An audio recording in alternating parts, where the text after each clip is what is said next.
What's up, Internet? This is episode 105 of the Making Geeks podcast, a podcast for makers, dads, and geeks. We have a great show for you here today, and I'd like to introduce you to my co host, starting with Mr. Josh Bryce, Hello, everybody. Mr. Mark O'Keefe, What's going on? the guy with all the cool toys, Mr. Wes Swain, Hello. and I'm Sean Jolliker. I don't have all the cool toys yet. You have a lot. I'm collecting them. You do have more than most of us. Hmm. You're farther along on the slide rule. You have more robots than most of us. All right, I'll go with that. More minions. Yes. What is one thing that you don't have? You say you don't have them all yet. What are you missing? What? A vinyl cutter. Mm, I mean, I can approximate that with a CNC, with a drag knife or something, but I always eyeball them. I was really close to buying I think it's like the Donic drag knife that I've seen. I was pretty impressed by that when I had seen it. And I like the larger surface area they have with X-Carve anyway, so I thought it might be a better way to go. The other machine that I've been looking at, sort of on and off, I don't really have a practical use for it, but I think it would be interesting to have, is Caleb Craft has one. It's a sewing machine. I guess it has like embroidery functionality, so you can actually make your own patches. I've seen those. And he made like a Metroid one that I bought off of his Etsy. It was like the first one he did, like a year ago or something, and that one's awesome. It's only like $300, which doesn't seem too bad. We don't have a sewing machine here. Yeah, it's around there. It was on Amazon, something like that. It's like a Brother, I think. That's actually something I'm really interested in. Yeah, I'd love to do embroidery if I could do it through a hat. he said shirt. like the software is like the limiting factor there, because a lot of like the real good software is similar problem that Mark always runs into with his laser or his scanning stuff, is that like the good stuff is way expensive, but the stuff that comes with it or the medium stuff is just crap, pretty much. So he's kind of muddled through it. He had like a whole post on Make about like vocabulary for different processes and different kind of fields, and how you have to kind of do a deep dive into a brand new field just to learn the vocabulary to kind of get through to know what you're talking about and learn the language, so to speak, of different types of making. It's kind of interesting.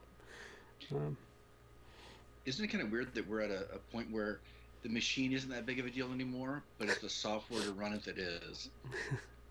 Yeah. everything's just a bunch of stepper motors. Yep. Yeah. It is kind of interesting that it's all been kind of. It seems that it's, we're at a point where it's been simplified to those same basic components.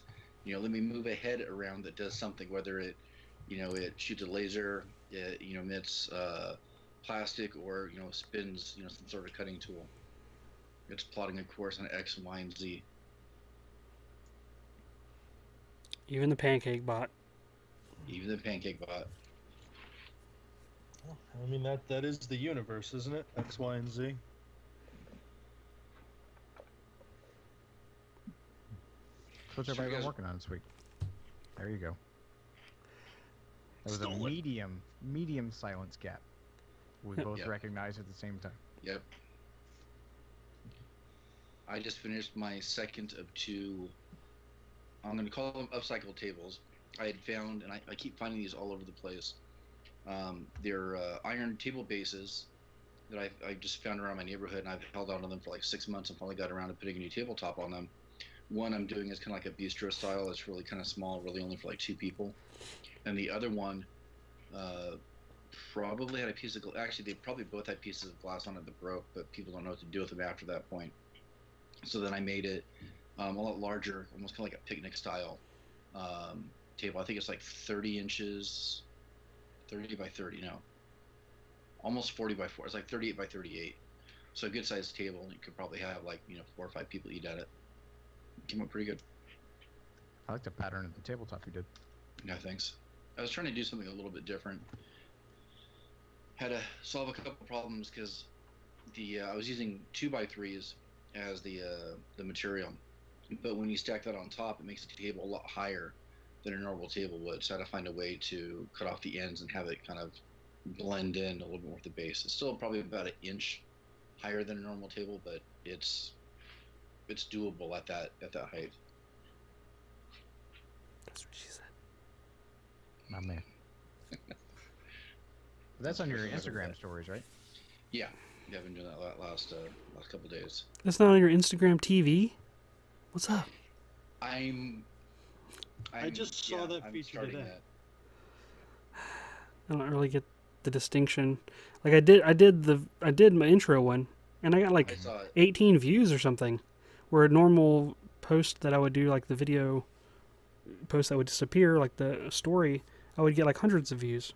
So I don't know what if people haven't updated their app to have that feature pop up for them to know my stuff's there, or how the algorithm like prioritizes who to show that to or what. But I don't really get. Like I get the difference, but it seems like that should all be under the same thing. Okay, so what is the difference? 'Cause I haven't done it yet, although I've watched a couple people's. I don't see the difference. They're longer format videos that don't vanish, basically. Why don't they just? Oh, really? Yeah, you why can don't they do just like convert 15 story seconds into to 10 that? minutes, I think it is. I know. Yep. Yeah. I don't think we need something separate. They need to merge that. Yeah, I agree. How do we It get would, out it of would be nice to have like a feature, like if you're in someone's account, you could see, okay, I want to see all their videos, or I want to see all their pictures or everything. You know, be able to sort through a person's page while you're there, and that way you don't need the stories, you don't need the TV. You could just go to the person you subscribe to.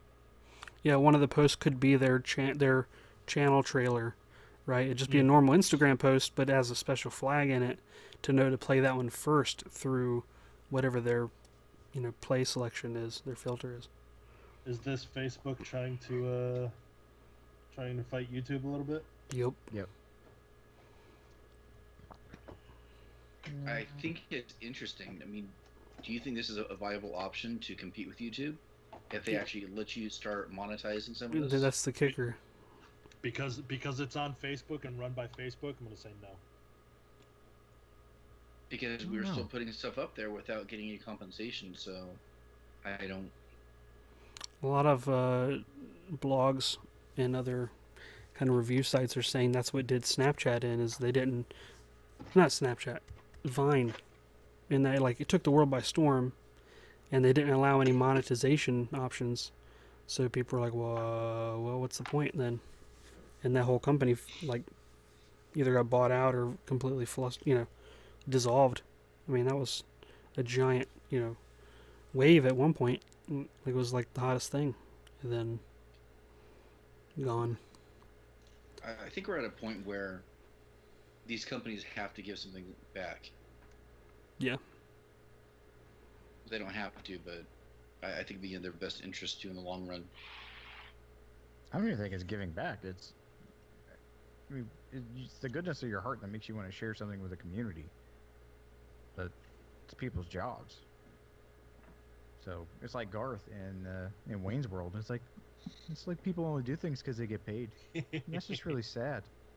But it's the reality of stuff.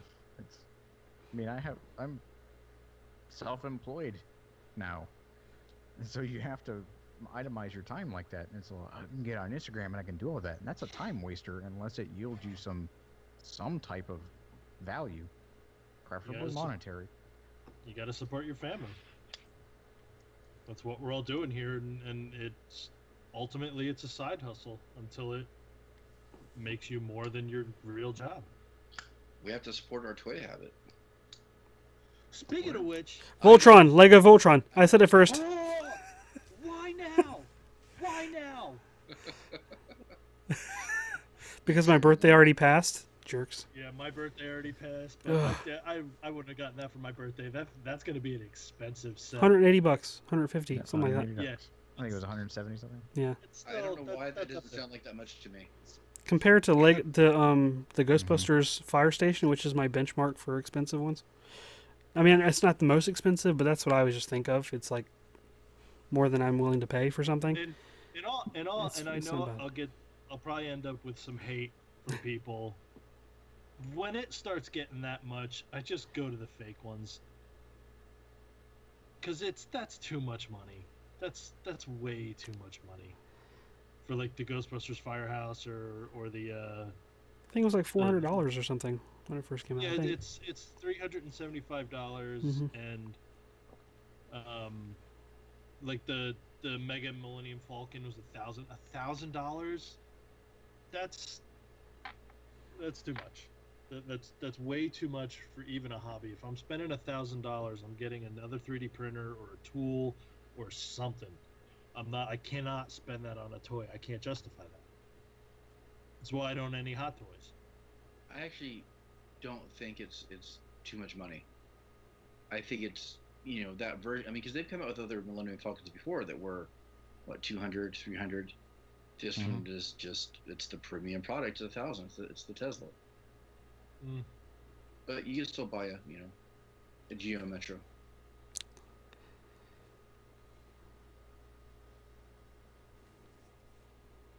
So Yeah, I was out in the shop today doing CNC work, and Bob ran out telling me all about Lego Voltron. I can just kind of picture that. Josh, I Josh! I kind of wish you could see like I want to see Bob get excited like that. Like just little kid run outside. Oh my God! Did you see?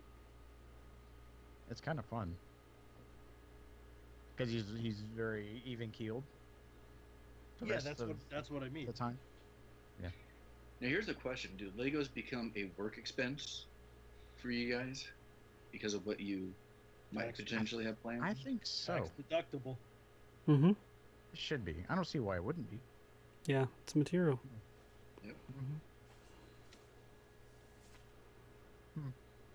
So what's everyone else working on? Sean's making tables. Lego's making awesome stuff. Mark, how are you feeling? I'm better. Still congested, but better. I'll be congested for like 2 weeks.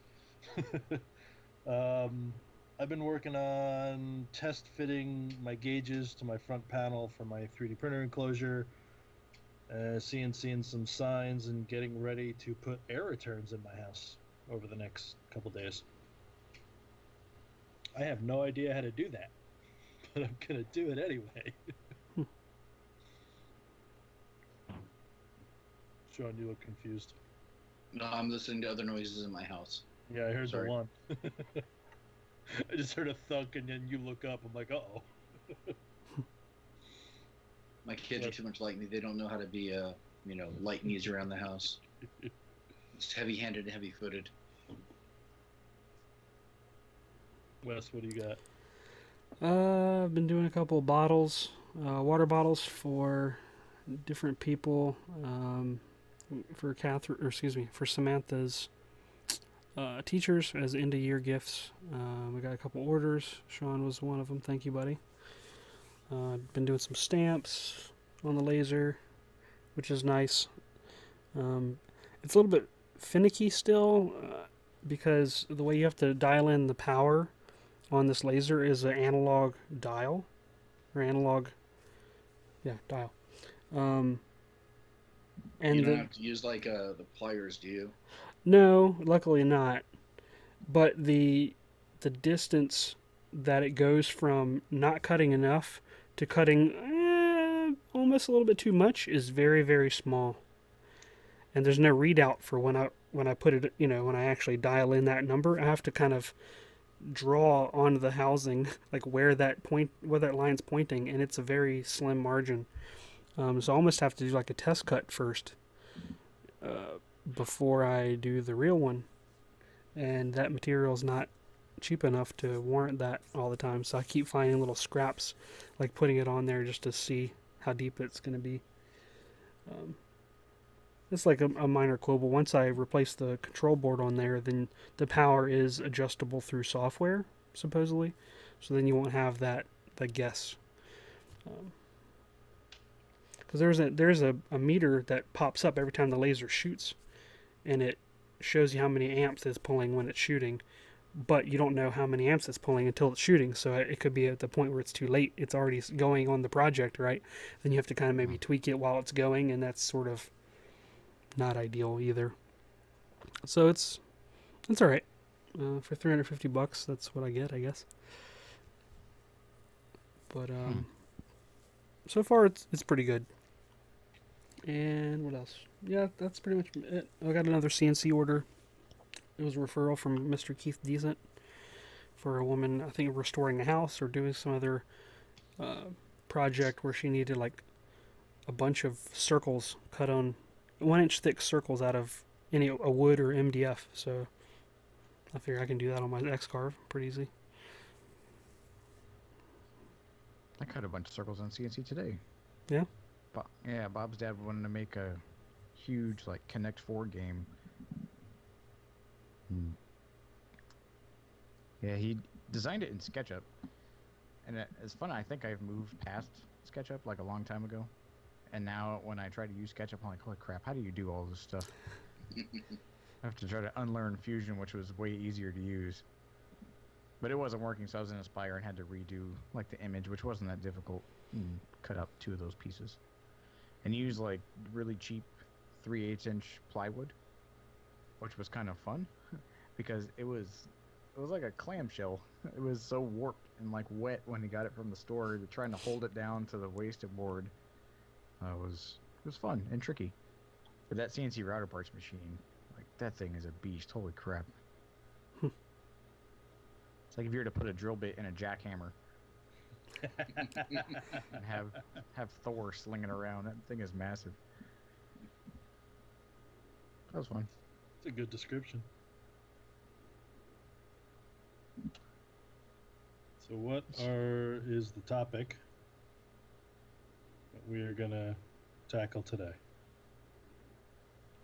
I believe it was suggested help. So what projects are we working on, or maybe not yet working on, that we could use help from each other to complete easier or faster or cheaper, or for a sense of collaboration? The outcomes could be different. Depends on what your goal is, I guess. But and anybody listening in the live chat, go ahead and feel free to kind of chime in too for any suggestions you might have. Yeah, big brainstorming session. Yep. For whatever's ailing you.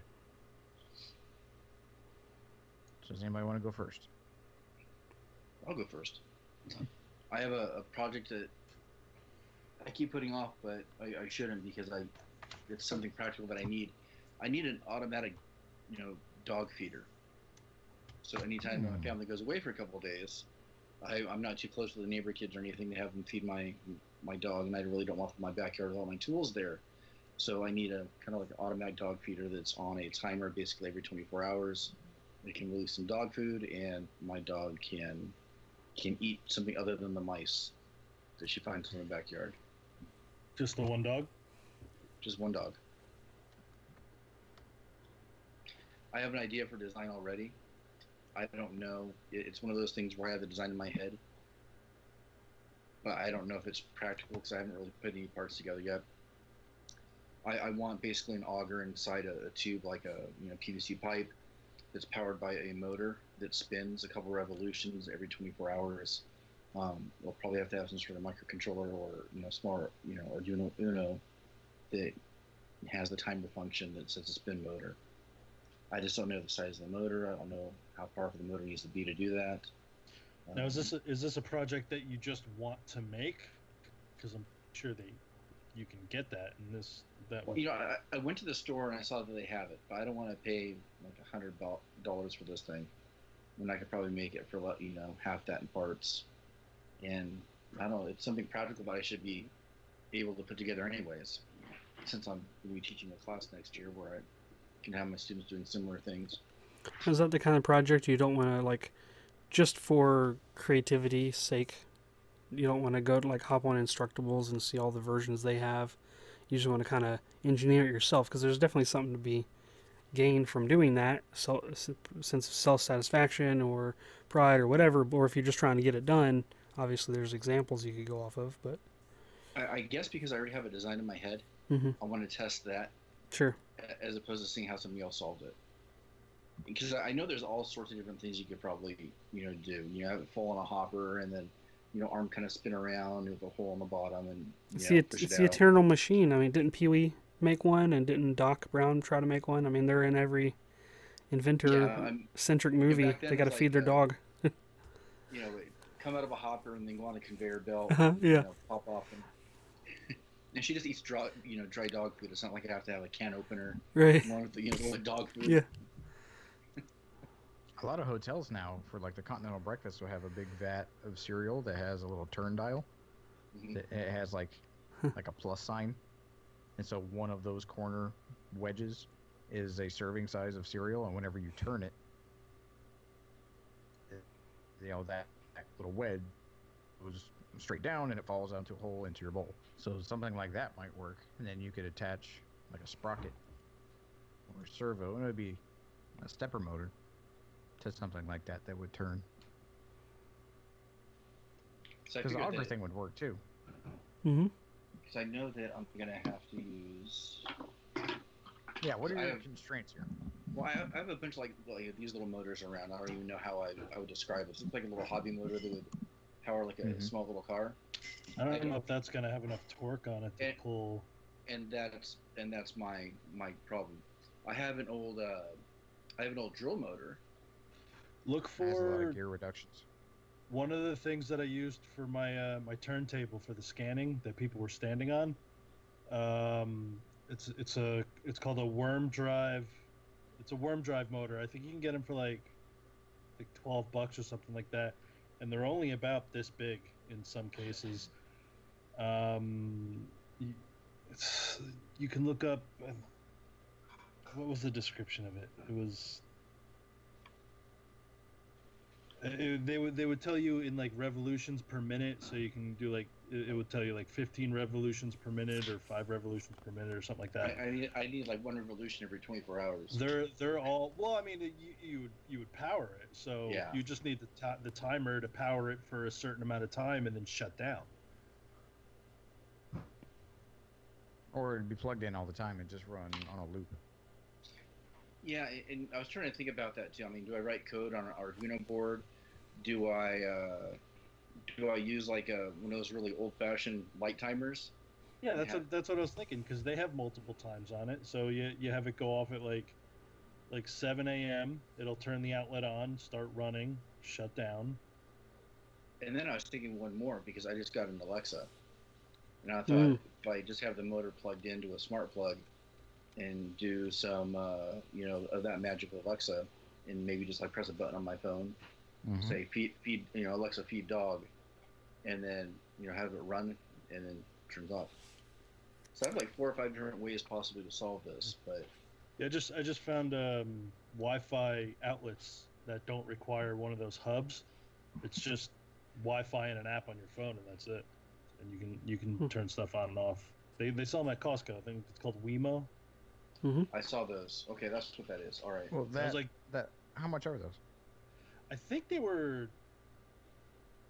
$20-$30. I think it was $40 for 2 of them at Costco, so about $20 a piece. Well, because when we made that finger that pushes the button on the Glowforge, that little board was $12, and it emulates a Wemo remote.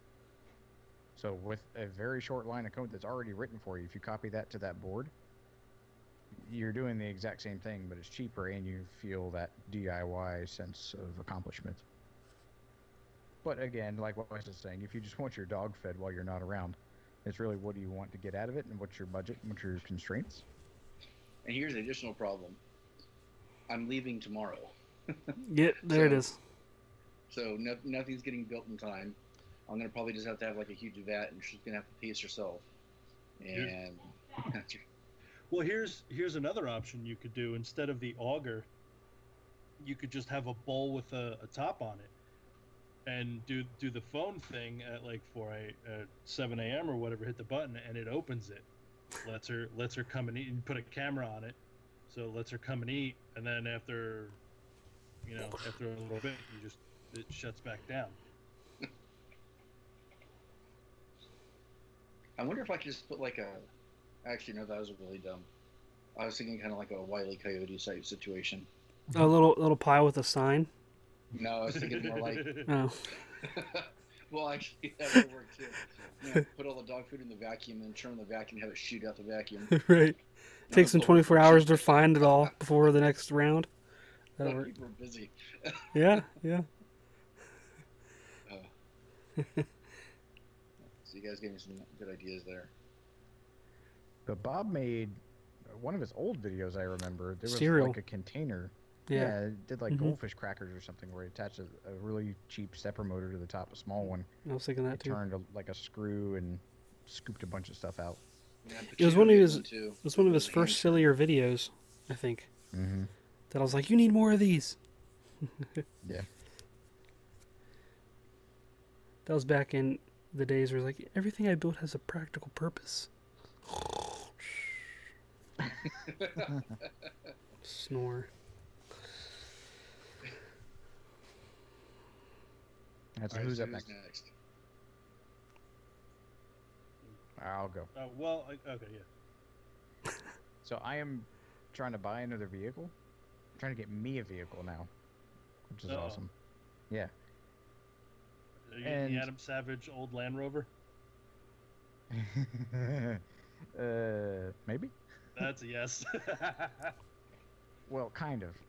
So my good friend Lance, who I've talked about on the show one time, owns a company where he imports and restores Land Rover Defenders, which are really rare and super expensive. And it's like an old World War II Jeep, but for England. And people really like them because they're rugged and they're off-road and whatever, but they're super expensive. So I'm not going to do that. I'm looking at a Land Rover Discovery, which is more of an SUV that has seats and side impact protection, where a Defender has none of that. But it has to be able to haul plywood. So with that car, The top with the is full, Discovery, isn't it? well, that's what I'm getting at. So the Discovery, like, you can open up the back. It's wide enough to fit a sheet, but the whole door swings open. So it's not like the glass window opens up or the back opens up. Like the whole thing is open, like the back of a super old Ecto 1 type ambulance. Yeah. So I need to get a roof rack or build a roof rack. And to buy a roof rack, they're kind of all enclosed, like they have walls that go all the way around. And I have to lift plywood on it. So a roof rack thing is not that big a deal. They're just kind of expensive. But what else, and how can I make it either easier, lazier, or cooler to have a roof rack hold securely a sheet of plywood? I had on my old work van, they had these ladder racks. And there was a lever on the back and like gas assisted stuff. So instead of you trying to lift a 36-foot ladder over your head and get it up, you'd pull this lever and it would lift up and settle down on the side of the van. So then you load the ladder up, and then you go back and you pull the lever, and it lifts it back up and sets it on top. The whole rack comes down? Yeah. I've seen I'll try a and lot find of a work trucks YouTube have video ladders of up that have that now. Yeah, Yeah. it's pretty cool. That's really cool. I wonder if you could just kind of like mechanically make one. Well, that's what I'm thinking. I mean, it's The only plywood's you Plywood's guys pretty have heavy, welders. Well, I mean, so's a 26-foot. If you're doing one sheet of plywood, I mean, if you're doing 2 or 3 sheets, then you're going to be cranking some weight. But if you're only grabbing one sheet at a time, No, it Yeah, may so- be so, 2 so to what 3. are your requirements? How many sheets mean, of you- plywood do you want to be able to do at once? you could also mechanical. You could put a winch, have that do the heavy lifting on it. How so? Get like a high torque motor, and instead of where the lever would be that you would have to pull, get the I'm high still torque unclear motors. of the lever thing. I'll try and find a YouTube video. of So it. what I'm picturing in my head is the roof rack up on top, and then just some linkage bars that allow it to just slide 90 degrees down the side of the vehicle. Yes. And then and it's hydraulic or pneumatically assisted, where you just grab some lever and Well, you're able to swing it back up on top. It's pneumatically assisted because when you put it back up, it kind of stops it from just slamming into your roof. Okay. So it goes up and kind of hits a spot and then slowly lowers back to the roof. Hmm. Yeah, we'll try and find a video for you so you can see what I'm talking about. So you could do Okay. that. What if you have, instead of coming out the side, what if you come off the back, and Yeah, maybe you could that's arrange what the I was pivot thinking. point, and you can still use like the hydraulics from like a screen door in a similar fashion to help you assist lifting it back up. Because coming down, you have gravity is helping you. Right. But maybe there's a way you can use the hydraulics to help you hold a little bit more as you're pushing it back up. So you're talking about the whole roof rack sliding backward now? Yeah. Hmm. I mean, because if the slope of the car, 'cause I don't know the shape of this car, but Tall. if there's a little bit more of a slope. You know those Tall? ones? There's like the Highway Traffic Safety Administration, like had the little wheelie bars out the side to show that SUVs like to flip. Pretty sure it was that one. It's tall. You have to figure out what's better than if to come off the side or if it can slope off the back. If it's kind of like a square back end, it probably wouldn't help you much. See, I haven't even thought about the whole rack itself moving. Because to fix those, like, it comes as a kit, and there's like a lip, a rain gutter lip that runs all around on top of the windows, and the roof rack attachments attached to that lip. And so it's hard mounted, so I didn't even think about the ability of the roof rack to move. Josh, I found a video. I just posted it in Slack. Get really strong drawer slides. You slide and then tilt down. Well, I guess it was kind of one of my ideas. Is the roof rack that I'm thinking right now? It has kind of the four walls, so I would just nip the back walls off, and then close it on the side. So it's three sides: the sides, the front, and the other side. And I would put some rollers that are mounted kind of on the lowest part of that frame near the top of the car. And so I would just have to get the lip of the sheet of plywood up onto those rollers, and it would help me push it up the rest of the way. And then I was thinking about some toggle clamps, those ones you kind of push down that you can get from, I don't know, Woodcraft or wherever, ones that people like to use, jigs. Mount those somewhere on the frame that all I would need to do is just push down on that toggle clamp, and it would push down on the wood and secure it in place. But I don't know if that can be adjustable. Some of them might be adjustable, kind of like there's like vice grips that will apply the same amount of pressure no matter how thick a piece of material you put it in. What about one of those vans that carry like windshields? Put it on the side? I thought like about a glass van. Yeah. I think there's a legal issue with that too. What if you had it where it slid off the back to a halfway point and then just used the corner as a fulcrum and went straight up along the back of the vehicle? So that way you all you'd have to do is stand them up on the back, and when you have to lift it back up to the roof, you're not lifting the full weight of it because you're only doing half of it. Yeah, where the pivot point. So the only thing you'd have to do is push it in, and you get good enough rollers, you don't have to worry about that. So, okay, what I saw in my head as you were talking, and so I was giving you 3/4 of my attention, so I probably missed most of what you said. So it would be something like an L that would slide out from underneath the rack and then pivot downward. And then so once you hit the back of the vehicle, once you hit the midpoint, like 4 foot, it would just kind of its own weight would just bring it down. So then I would set the plywood sheet on that L, and then it would somehow rotate back up to a vertical position, and I could just push it forward. Yeah. That's not bad. Because then that would restrain it in the aft direction if it locked in somehow. That seems heavy, so I need... Well, I mean, so your winch idea wasn't bad. And so one of my original ideas was to have a winch mounted somewhere, maybe not on the front like most people would have a winch, but have it mounted on maybe the front of the rack, not on the bumper, and then take the winch cord, and it would have some type of like little jaws from the plant on Mario, and then they would clamp onto the 2 sheets of plywood, hit the winch, and it would pull it up and then on top. Yeah, if you add the winch to what I was just talking about, have it slide down, then but just have a winch line to the back of the support, and when you hit the winch, it would just pull itself all the way up. And the one other thing is that a lot of these racks are made out of tubing, and so that tubing at that length is not really strong. Strong, yeah. Sheet of plywood, You get angle on it. especially 2 sheet of plywood. Yeah, but then it's sitting on top of my roof, and you're worried about weight. With Because some lightweight really aluminum, like almost like a truss, or just basically engineered correctly, you should be able to carry the weight, right? I don't know. Just some. Maybe. But then I have to figure that out. How to get that. So yeah, hopefully by next week, I will maybe have a new vehicle and some woes of how to transport plywood. Because that was really my criteria with getting a new vehicle to begin with, is it had to be able to move a full sheet of plywood. Because my Jeep Grand Cherokee can't. The interior dimensions are too small. And then my wife was like, well, it would be great if it could hold the car seats for the kids, so if something did happen to our one vehicle, we have a backup that everybody can still use. Yep.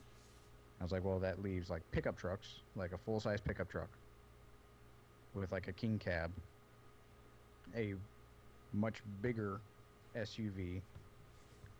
They could probably put something on the roof, so it would hopefully be retrofitted with a roof rack. And it's still not that expensive, because I want to pay cash. I don't want to want to take out a loan. So we like pay cash for stuff. So that left like early 2000 kind of mid-range in their vehicles. And apparently people around in Kentucky love to sell Jeep Wranglers. There's like 1 million Jeep Wranglers for sale. And then a couple of these Land Rover Discoveries. And my friend Lance was like, oh, there's these type of problems. Look for these type of problems. And if those problems are fixed, they'll run forever. And so I finally found one where those problems were fixed. And it's prepped and ready for a roof rack. I was like, sweet, I'll just do that. I was like, but this roof rack is made for like camping equipment. It's not really made for what I want it to do specifically. So then it's time to get tricky and create. So you guys are giving me some good ideas, but I'm going to watch that video because I didn't even think about the roof rack itself moving. Let me ask you guys a quick question because I don't know much about this stuff at all. What's the difference between a roof rack and a luggage rack? Is there a difference? I would think. Tell me what you think. Well, tell me what you think a luggage rack is. Well, so like I have a Kia Sportage, and what's on top I would kind of consider a luggage rack. It's the top of the roof is exposed, and I have like 2 runners along the top that I don't even know what they're made out of. It's like plastic or really lightweight aluminum, with one crossbar. It doesn't seem like it's really made to hold weight. Just they're there basically to have something to tie to, and really that's it. So the roof rack I'm talking about on the Land Rover is a full like metal cage. Right. Okay. So I think it's almost 5 feet wide. No, it's about 4.5 feet wide by 6 feet long. The whole thing maybe 6 or 7 inches, like 2 aluminum tubes tall, Okay. and So then like many runners across. So it's like if you're gonna look at like a safari type vehicle where they have all the light bars and all the crap up on the top, like that's what I'm talking. Okay. But I don't need it for safaris. I need it for trips to Lowe's.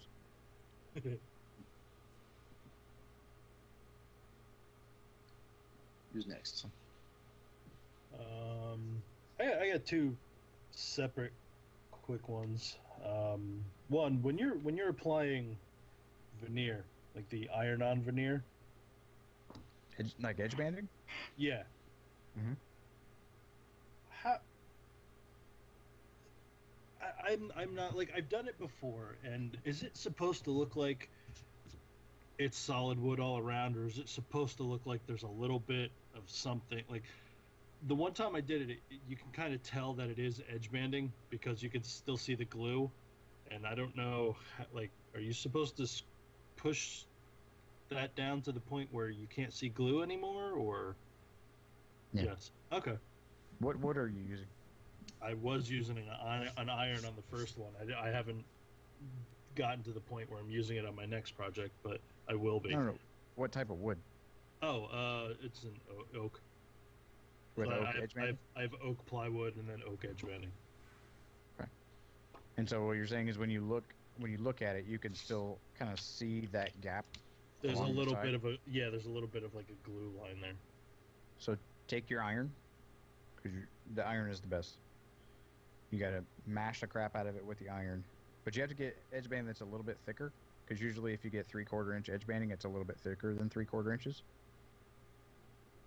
Right. Let it hang over both sides. So don't try to like line up one edge perfectly and then have a lot on the other side. Yes. Yeah. But- Yeah. Yeah, put it dead nuts in the middle. And when you use your iron, rock it over the sides. Like you're like hammer it down on the top. Now, are you steaming it while you're doing it? No. You just need heat. Okay. You don't need any kind of moisture. Moisture may make it worse. So you just hold it in place. Put the iron on medium high, sure. Smash it down. First, get a nice secured footing. And I tell Deacon to like maybe do a from the back of the iron to the front of the iron kind of movement. A good maybe 12 to 18 inches like movement, and do that 4 times, nice and slow, and then move back.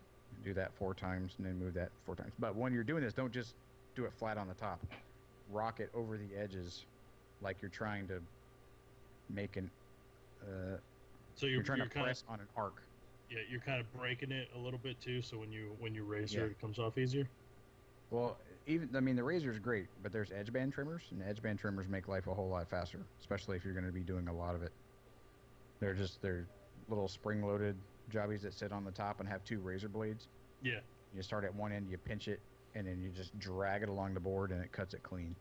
And then sanding it, be gentle, like feather it when you sand it, Yeah. because if you sand it too hard, then you'll sand away that nice flush line, and then you'll see a distinct gap. Yeah. But yeah, press down on the corner and try to roll it onto the other side. It'll usually make a little cleaner glue joint. And my other question: does anybody know anything about air returns? Because What is an air return? the what pulls in, like in a heating Where- system.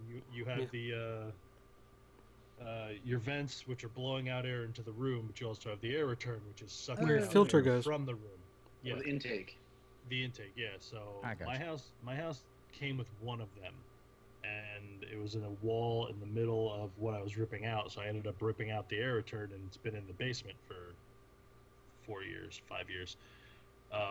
So now I'm putting returns in all the bedrooms, and I know there's a specific way of doing this, and I kind of have a plan of what I'm gonna do, but I don't know if it's exactly correct. All I know is that you have to slowly reduce the size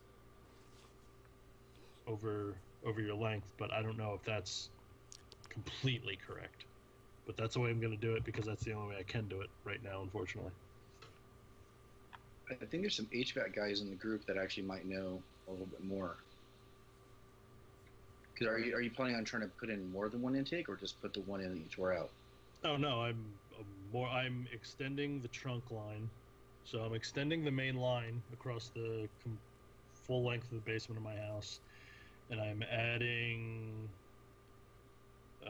It's going to go from the trunk line, which is 8 by 18 inches, and then it's going to drop to a 12-inch flex pipe up to my attic to feed 2 6-inch vents in my living room, and then off the other end of the trunk, it's going to be 3 6-inch lines that each go to the 3 bedrooms. And then it's going to go to like a double flow, so in the winter I can shut off the top vent so it'll pull cold air from the bottom of the room, and then in the summer I can turn the bottom, close the bottom vent, open the top one so it pulls the hot air out of the room. Hopefully that helps my air conditioner live a couple more years. I have no idea. I have random vents in random rooms, and I don't know where they go, so maybe that's what those are. Yeah, if you don't feel anything blowing out of them, it's probably an air return. There are usually filters on top of them, aren't there? That is a great. Sometimes, if it's big enough, yeah, you'll see a filter behind it. But if not, the filter's usually in the furnace, Hmm. Or but they also have like secondary vents, so you can put like a filter behind the vent, and then there'll be the main filter in the furnace. I'm sorry, I don't have much to help you there. I didn't think. I mean, it's one of those weird things that most people don't deal with because they have houses that this has been done with already. So I'll have fun the next 3 days. Wes, how you doing? Doing pretty well. I'm trying to think of a project. Besides finding material for my inflatable project, which has not progressed any. Still nothing? No. I thought you had a lead on something. Was that No. not correct in that? No leads. Just to refresh people that haven't heard, I'm trying to find a place that would sell me panels of, I guess it's a vinyl, spin-off vinyl material that's used for like beach balls and inflatables and things of that nature, of solid colors like red, yellow, white, that I can make a DIY inflatable of a completely new design. So far I've contacted a handful of plastics distributors and manufacturers in the US, and their websites claim they sell all kinds of plastics under the sun, and I email them and it's except that one, that they don't sell that, and they won't tell me who does. And you can find them on like Alibaba, AliExpress, or whatever. There's a bunch of Chinese guys apparently that want to sell you this stuff, but you have to buy it in a large quantity for them to respond back to you. So it's been a challenge to find that. And there are alternative materials that I could probably make the final project out of, but it takes some of the appeal away in that I don't really see people doing DIY floats at our level, and I think it would be interesting. I just realized why we probably don't see it, and that's probably just like the legal issue, right? Because of the possibility of drowning. Well, I mean, if you want to make your own beach ball, that's not a drowning hazard. But I don't know. I'm just wondering maybe. if there's any type of issue that maybe that's why, because of those But things you're aren't not sealed properly. manufacturing them. True. Mythbusters made a boat out of duct tape. So I mean, Right. the Coast Guard's not going to come get you because it's not a vessel to be registered.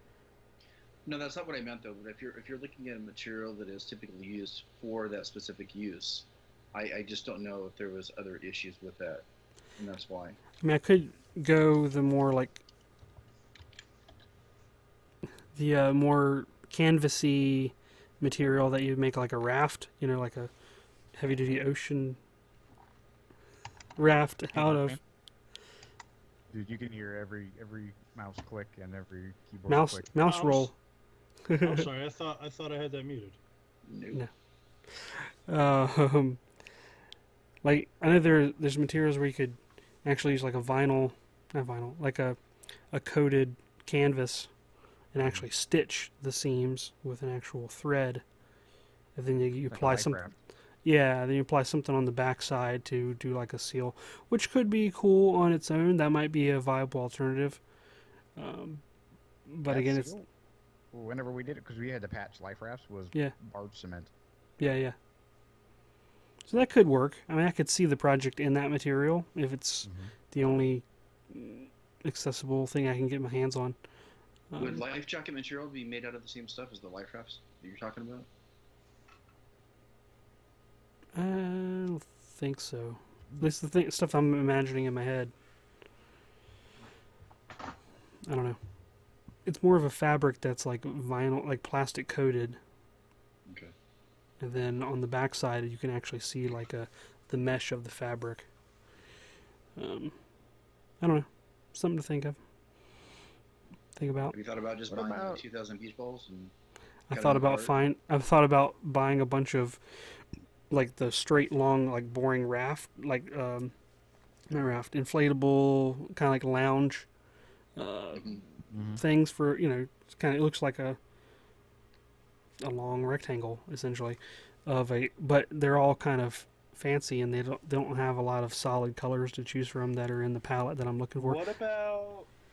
Hold on. think- yeah. You ever see those things where it's like a bag, and you get air in it and then roll up the end, and it's kind of like a long tube that's folded in half, and people use that as like a couch for tailgating and stuff. I don't know what material that stuff is, but I mean, I would think that doesn't.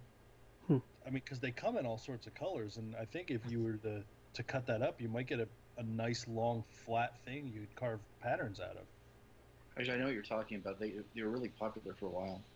I haven't seen them in a while though. I think those are nylon. Well, my pool has like a winter cover, and it's stinking massive. And it's a big round. I mean, we have like a 25-foot whatever pool, and it's that rubbery vinyl material. Yeah. Yeah, so it looked like a pool winter cover. Because we have a solar cover, and that's just like bubble wrapped, and it's dark blue. And I think our winter cover is dark blue also. When we fold that thing up, it's pretty huge. I think it's, I mean, more than a 25-foot because it drapes over the side. So you think like a 26 or 28-foot circle. Yeah, and it's slightly stretchy like a beach ball. Like, because I've bought beach balls and I've cut them up to kind of look at them. Yeah, also, it's not like a tarp. Right. I also tried getting some other materials like a plasticky vinyl tablecloth, kind of drapey kind of thing. And they're not, I think they're like thinner than the type of material I'm looking for. And I've tried thinking of like shower curtains and some other similar kind of material that I could do it for. And also the way that they make the seams waterproof, there's heat. Now I'm kind of having to remember what I researched like a year ago. There are like these items they're kind of like little, have a heating element, and you kind of run it along the length of it, and it fuses the seam. And then there are some that I found that use like ultrasonic waves or something, and it actually, like, I don't know how those work. That's like on a commercial level. I was trying to see if there's like a DIY version of that it actually melts it using some sort of waves. I don't really know what it's called. I'm gonna have to look it up, but that sounded over my knowledge. Wes, the thing's made of external nylon cloth and internal PVC. It can bear 330 to 440 pounds. So that might be something you could like contact cement and soda together. Ultrasonic seam welding. It's for continuous welding of large films. And that's what they use in the production environment. And you're talking like 10,000. Let's see. Ultrasonic handheld plastic. That's 4,000. That's for a cutter. Cutter and welder. Weird. You made a good point about shower curtains. Like some of the clear ones. Yeah. Are a lot thicker. Or not the shower curtain, like the shower liner. Yeah, exactly. Or even some of just the shower curtains that are that really stretchy, plasticky, rubbery material that have like stuff printed on them. Because I remember we had one that had like a map or something that was printed on it when I was a kid, and it was that really thick material. I don't know if they make it out of the same thing or if they make it out of something thinner and less expensive nowadays. Right. Don't we have some people in the group that are like material scientists, or might be able to give you a little bit more of a lead on what that actual plastic is called? Or have you already found that out and you just can't buy it in the quantity that you want? I found the name escapes me at the moment, but I did research it to ask the plastic guys, hey, do you have this? I forget, it's a type of vinyl or PVC variant. I can't remember what it is off the top of my head. But I use that same notation. Did you get that I mean, a more readily available stuff and just spray it with Flex Seal? Maybe. Because I'm very impressed with Flex Seal. People who don't know or think it's just some cheap bunch of garbage as seen on TV. I cut the bottom out of this boat. Like, I've used it. I made a plywood water tank with pocket holes and Flex Seal, and that bad boy didn't leak a drop. And I had engineers tell me it was going to break all apart and hurt a bunch of people, and it did not. How much water were you holding? 4 foot by 8 foot by 18 inches worth. Oh my God. Yeah, Is and it this- was like 11 or 1,200 pounds. Was this for your submarine thing that you were doing? Mhm. Yep. That's impressive. Yeah, Flex Seal, badge of approval. So maybe if you had, I don't know, like an already durable material that you could get in bulk and then spray the clear Flex Seal over top of it because it's flexible, hence the name. So you might be able to, like, as you inflate it, that sealant wouldn't crack, Mm-hmm. theoretically.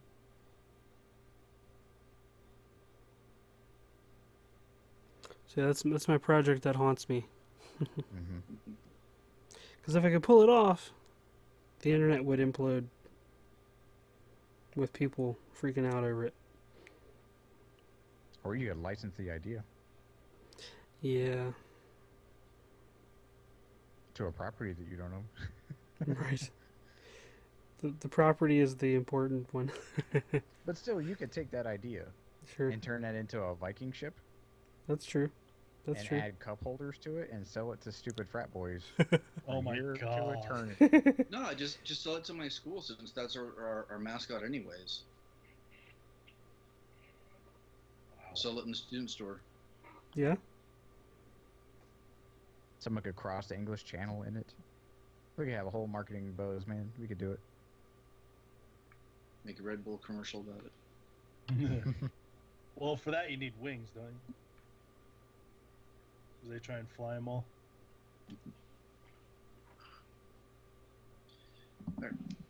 We're coming up on about time, so I think that we kind of finished up pretty well. What are you guys geeking out about this week? Besides We already said Voltron? Lego Voltron. Saw Jurassic World the other day. How's that? It wasn't bad. Summertime dinosaur fun movie. movie? Yeah. Yeah. Can't take Summertime too fun with serious. Dinosaurs. Yeah. It's not summer without dinosaurs. It followed the Jurassic Park recipe. Hmm. Somebody made a dinosaur bigger and badder than the dinosaur in the previous movie, and oh my gosh, it ate some people. Wash, rinse, repeat. So I mean, yeah, it was dinosaurs and dinosaurs ate people. At least they never went with the dinosaur human hybrid idea that they had at one point. Nope. It's not done yet. True. They didn't try to give like a John Hammond origin story and made me ruin the entire franchise like Solo did. Oh man, spared no expense. Yeah, but now that you said it, it'll happen now. Him and his little flea circus. It's a little flea circus. Look at the fleas, mommy. Can't you see the fleas? Let's see. I've been watching Luke Cage season 2. So I'm enjoying it more than the first one. really, I enjoy it less. Probably because the first one bored me to tears. I felt there's a little more action in this one. I don't know. The villain's more intimidating for me. Seems like a crazier. I don't know. Then again, it's been a couple years since I watched the first one, so. I just keep thinking that Luke Cage is a dumb superhero. Dumb. Why? There's worse. I don't know. He seems like an adolescent teen, going through his emotions and trying to figure things out. I don't know. It just now got to the point where I was hoping it would get to, but it took like 3/4 of the season for it to start doing what I was hoping it was going to do. They alluded to it a couple of times. Like, it's not a spoiler. Iron Fist and him team up. It's a thing that are in the comics. Yeah. I was hoping that was going to happen, and it finally did in the series. Yeah, and they kept dropping like kind of hints at that, like for several episodes leading up to it, and then finally they got together, and it's worth it. Like, that episode was pretty fun. Yes, I saw some things that said like that they finally fixed Iron Fist. Mm. Actually, that kind of reminds me what bothers me about that series. Luke Cage doesn't know how to fight. It's like he's never been trained how to fight, and it's just annoying to watch.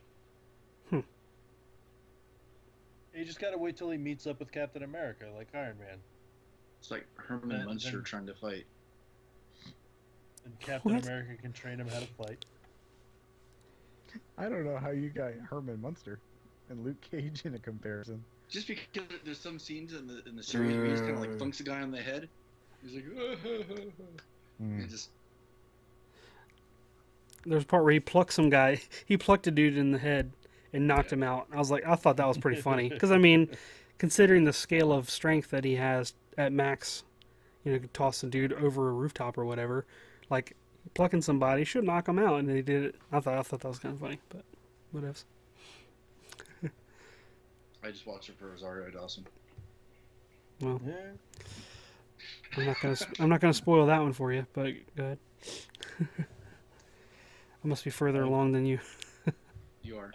I've been rewatching some of the 2011 Thundercats because Thea got into them, and I'm looking at a bunch of that stuff going, I want to make some of that. So I'm geeking out at some potential ideas once I get my other printer back up and operational with stuff I can design.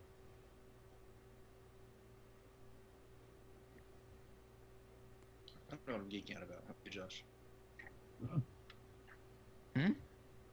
I don't know what I'm geeking out about. How about you?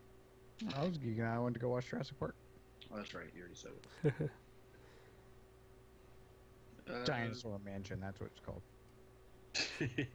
That sounds like a 90s video game. I'd play that. Yeah, honestly, I'd play it too. Well, we'd love to hear from all of you. Go ahead and check out our website, makinggeeks.com. Check out the contact page. Send us any questions or requests that you have for the show. And on the homepage of the site, you can listen to all of our past episodes and go ahead and take a look at all of our past episodes and all the guests we've had on. A lot of fun shows there and a lot of good information. So right there on makinggeeks.com.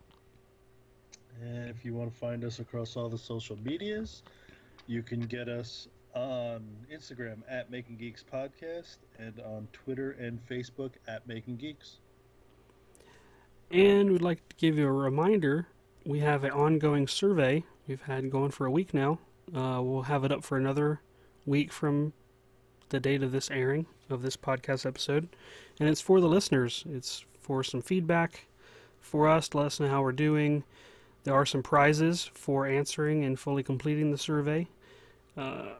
The water bottles that I created for these fine gentlemen here that I gave to them at Maker Faire that have all of our logos and the Maker Faire logo on them. There's only, I think, 4 of them in existence right now. One of them went to a member of our audience at the Making Geeks Making Geeks podcast 100th episode at Maker Faire. We gave one out. I didn't make one for myself, actually. So there's the one actually I made for myself is the one I'm giving away.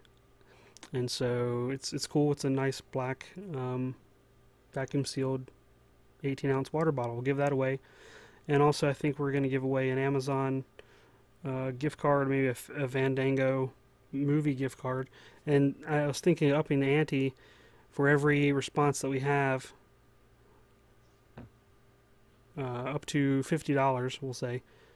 For every response we get, I'll add another $1 to an Amazon gift card to give out.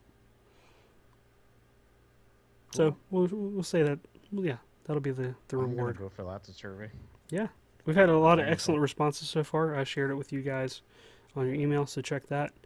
So thanks to those who've already submitted answers. We do appreciate it. They were great.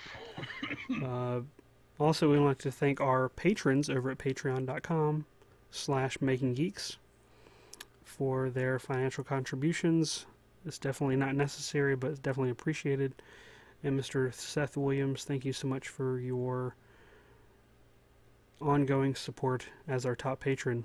You can check out more information about that at patreon.com/makinggeeks. And the survey that we just mentioned is at makinggeeks.com/survey. Next. And if you want to find out more about us individually, you can find Wes's work at geeksmithing.com, find Mark at asylum-3d.com, find Sean at geekbuilders.net, and you can find my work at thepiworkshop.com. And everybody, thanks for hanging out with us. If you have some recommendations as to what we should do on any of our 4 problems or any of our 4 projects, please let us know on any one of our social media platforms. It would be more than appreciative of any help that you can give. Wes has one finger stick in the air. We want to thank our people that are tuning in on our live stream on our YouTube channel. Thank you, people. So if you want to hang out with us live, if you want to interact with us there, you can hang out every, when do we do this? Thursday at 9 p.m. Eastern Standard Time. And here in the States, go check out youtube.com/makinggeeks. Is it Make Geeks Podcast on YouTube or just Making Geeks? You can find it either way. It should come up. Either one. It'll be live. Podcast. Yeah, you can see the unedited, uncut version and interact with us on the show in the chat. And if you just like us in your earbuds or through your car speakers, that's every Saturday we could become available to you. So thanks for downloading and thanks for listening. And we appreciate you. And we hope you appreciate us. And we hope you have a fantastic week. Thank you, guys. Take care. All right. Later, everybody. All right, live audience. Thank you guys for hanging out. Mr. Young Man's Workshop and ADD Maker. Thanks for your input, guys. Used hot air weld urethane sheets. I'll check into that.